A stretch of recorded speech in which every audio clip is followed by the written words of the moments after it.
میگفتن هر کسی که این ویدیو رو ببینه بعد از 1 هفته میمیره. تصاویری عجیب و غریب از مکانهای تاریخ و چهره‌های غمگین در ویدیو بود.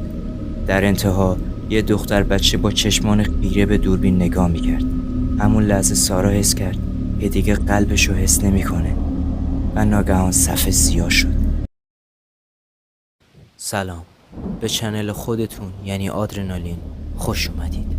قراره تو این ویدیو با هم داستان ترسناکی رو بشنویم که سالهاست داره تو دهن مردم ژاپن میچرخه و چیزی که این قضیه رو ترسناک میکنه اینه که خیلیاشون میگن این داستان که به صورت افسانه بازگو میشه واقعیه. اگه به داستانهای ترسناک و داستانهای ترسناک واقعی علاقه دارید همین الان چنل رو سابسکرایب کنید و ویدیوهای ما رو دنبال کنید. شب تاریکی بود و بارون به شدت میبارید. سارا یه خبرنگار جوان بود که به تازگی شنیده بود درباره یک ویدیوی بسیار مرموز داستاناتی وجود داره. میگفتن هر کسی که این ویدیو رو ببینه بعد از 1 هفته میمیره. سارا که همیشه کنجکاو بود تصمیم گرفت این داستان رو بیشتر بررسی کنه. اون شب سارا به دفتر کارش رفت و شروع به تحقیق درباره این ویدیو کرد. هرچی بیشتر میخوند بیشتر میترسید. داستانهایی از افرادی که بعد از تماشای این ویدیو به طرز عجیبی مرده بودن. این داستانها باعث شد تا قلبش تندتر و تندتر بزنه، ولی به خودش گفت این فقط یه افسانه است و تصمیم گرفت نوا رو پیدا کنه و خودش ببینه. با کمی جستجو سارا موفق شد ویدیوی مورد نظرش رو پیدا کنه. وقتی نوا رو به خونه آورد حس عجیبی داشت. نوا رو در دستگاه ویدیو گذاشت و شروع به تماشا کرد. تصاویری عجیب و غریب از مکانهای تاریخ و چهره‌های غمگین در ویدیو بود. در انتها یه دختر بچه با چشمان خیره به دوربین نگاه میکرد.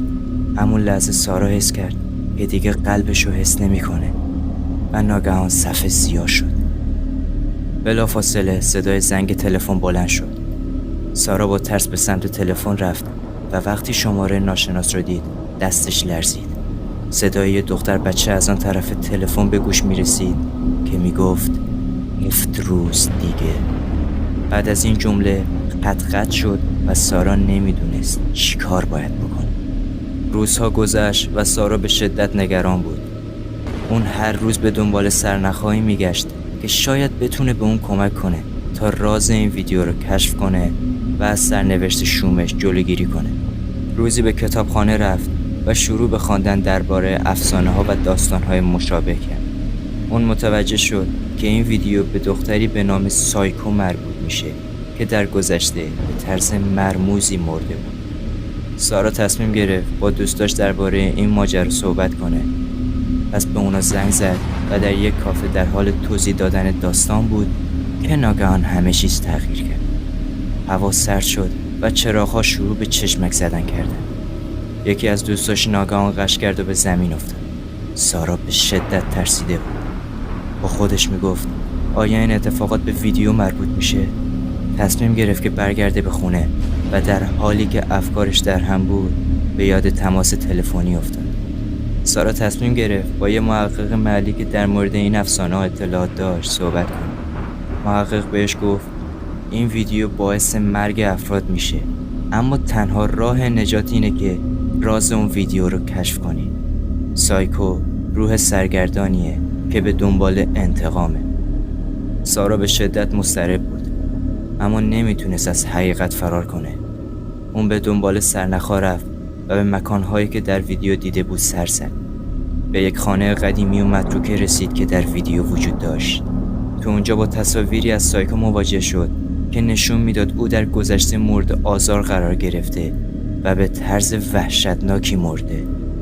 سارا ناگهان متوجه شد که سایکو در واقع به دنبال عدالته، نه فقط انتقام. اون تصمیم گرفت که به سایکو کمک کنه. با جمع‌آوری شواهد و مدارک سارا تونست داستان واقعی سایکو رو به دنیا نشون بده.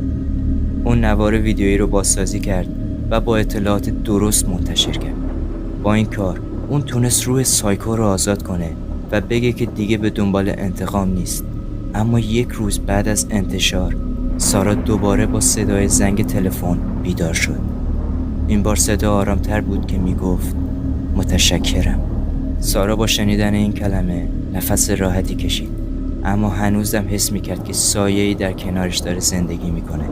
آیا واقعا همه چیز تموم شده بود؟ یا سایکو هنوز هم کنارش بود؟ اون هیچ چیزی نمیدونست، اما از اینکه حقیقت رو کشف کرده بود احساس آرامش میکرد.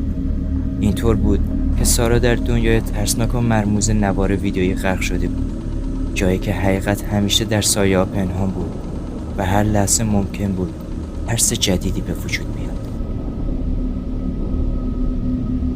خیلی ممنون که تا اینجا همراه ما بودید و ویدیو رو تماشا کردید. اگه به این سبک ویدیوها علاقه دارید حتما چنل رو سابسکرایب کنید و زنگوله بغلش رو هم بزنید که اگه داستان ترسناکی آپلود شد شما اولین نفری باشید که ازش مطلع میشید. تا ویدیوهای بعد، فعلا.